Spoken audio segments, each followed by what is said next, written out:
Hello everyone, I'm Abdullah again, and for today's video, we will be discussing about what is nonverbal communication.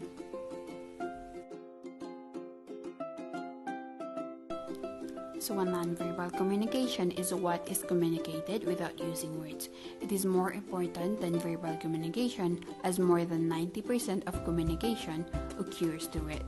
It is about what we see and feel rather than what we hear. It does not need words to convey one's thought.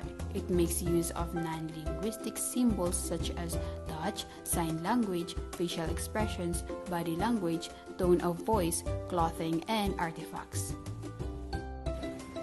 And now that we have learned the definition of nonverbal communication, let us dig deeper and know more about this. So first, to put it in a simpler way of explaining the nonverbal communication, it is simply communicating with anyone using anything but not through words. So what do I mean by that? It only means that you can use your emotions, your feelings, your facial expressions, your actions or movements, your body language, or anything for communicating. So to understand the nonverbal language better, let me introduce to you the 4 categories of nonverbal language. Without further ado, let's get into it. Here are the 4 categories of nonverbal communication.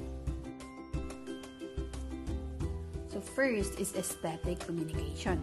So aesthetic communication, this involves creative expressions such as art, music, dance, theaters, and others.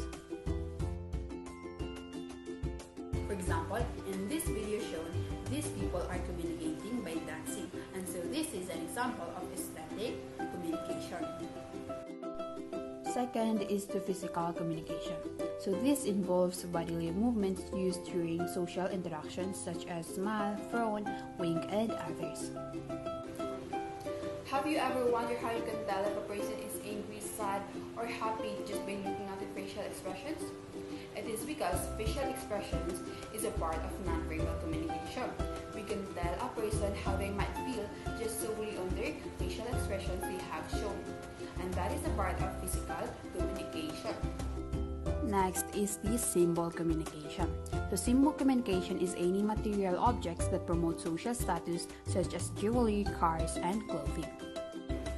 In symbol communication, a person is communicating with one another through physical things. It can be jewelry, clothing, or anything just to tell a person around them how they feel or to brag about something, and that is also a part of communication, which is a symbol communication.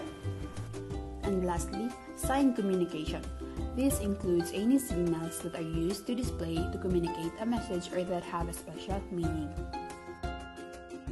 Sign language is the best example of sign communication. It is also a part of our everyday lives which we use like this sign or this sign. And all in all, nonverbal communication does not use words for communicating anything. Some other methods are used. Thank you for watching.